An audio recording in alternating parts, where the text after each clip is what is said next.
Welcome to the Real News Network. I'm Jessica Devereaux in Baltimore. Telecommunications giant Verizon has just announced that it will be providing direct call services to Cuba and the United States. It's another indicator that Cuban-U.S. relations are normalizing. And with President Obama's visit to the Caribbean nation on Sunday, at the top of his agenda is discussing the future of the Internet. Currently, Cuba is one of the most expensive places to access the Internet. It costs $4.50 an hour to access the World Wide Web, while the average monthly salary in Cuba is just $28. Here to discuss what the U.S. and Cuba normalized relations could mean for the future of the Internet in Cuba is our guest, Sujatha Fernandes. She's a professor of sociology at CUNY, Queens College in New York. Thank you so much for joining us, Sujatha. Thanks for having me on. So why has Cuba struggled to provide affordable Internet access to its citizens? Because some people would see this as just the government wanting to keep a lid on dissent, really.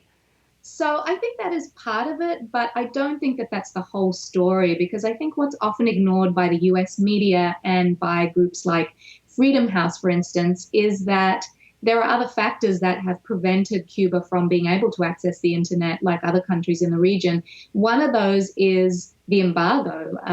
When cables were being extended from the United States to South America, Cuba was left out of that. The cables bypassed Cuba because of the embargo, because the US under the embargo was not allowed to provide any kind of telecommunications infrastructure or do any kind of business with Cuba.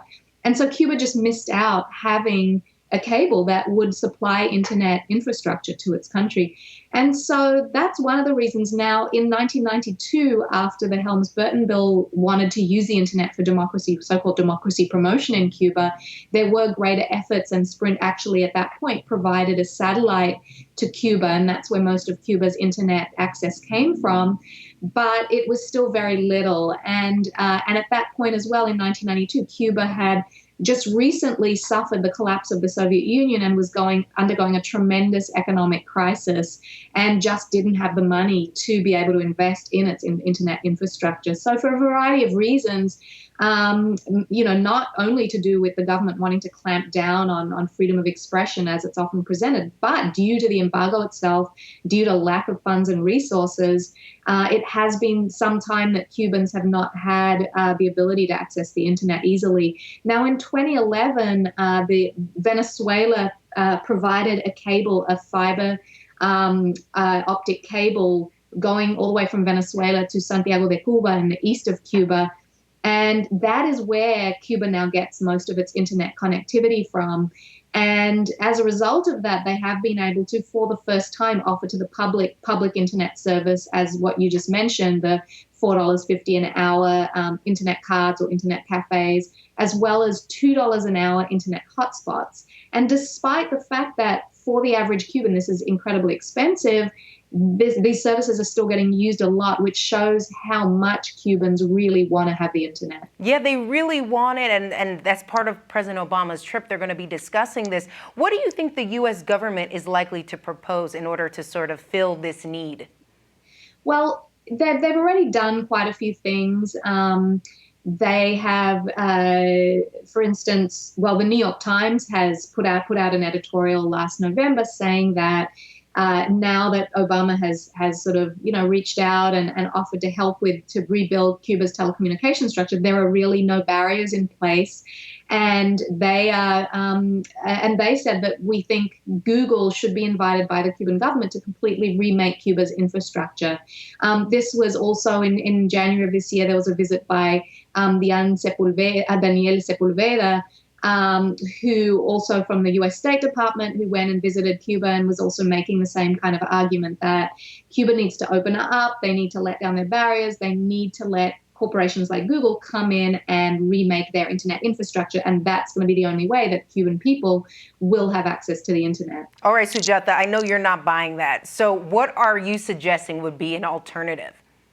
Well, it's not just me, but it's advocates for greater connectivity in Cuba, the kind of people on the ground who really are fighting to get greater Internet connectivity and for Cuba to be able to access the Internet are saying this is not the right way to go about it. And I follow many of them in saying that, well, there needs to be, first of all, not just a focus on going online. I think that the focus on the internet is one, but there also needs to be connected software applications to allow connectivity and computerization of things like just basic services like banking, which are only partly computerized and which make something like sending a transfer across the country incredibly difficult. And so there are just these basic kinds of computerization that need to happen, and they need the infrastructure for that. And what Cubans are saying is that this infrastructure, vital infrastructure for the internet, for banking, for all of these things, needs to stay in Cuban hands. They're not willing to open this up to foreign investors and just have, foreign companies control their basic infrastructure. So one, they're asking for this to be placed in Cuban hands and for it to continue to be Cuban controlled. And they're also saying that they want robust privacy protections, because if there's anything that scares Cubans, it's not the fact that the Cuban government is going to spy on them, that there's going to be surveillance, as much as it is that they've seen how the internet, the global internet, is so corrupted by surveillance by the National Security Agency and other kinds of ways that the US government uses the internet as a means of spying. And so Cubans are very worried about this. They're worried about the vulnerability of the internet to surveillance and spying by the US government. And one of the things that is very strong on their agenda is whatever they do, that there should be very robust privacy protections in place. So but Sujatha, you'll have some people who would argue, how do we really know what the majority of Cubans want when you have a country where dissent is really not tolerated by the government? So how do we have this discussion?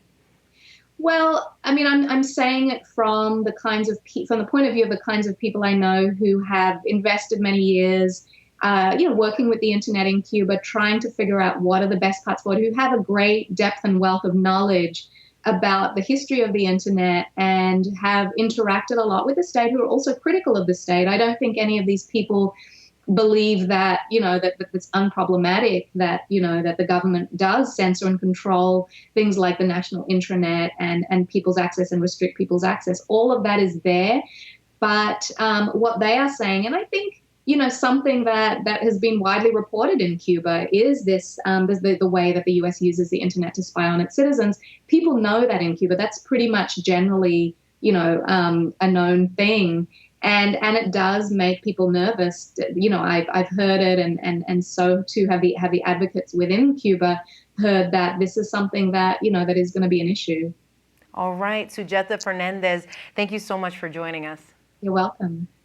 And thank you for joining us on the Real News Network.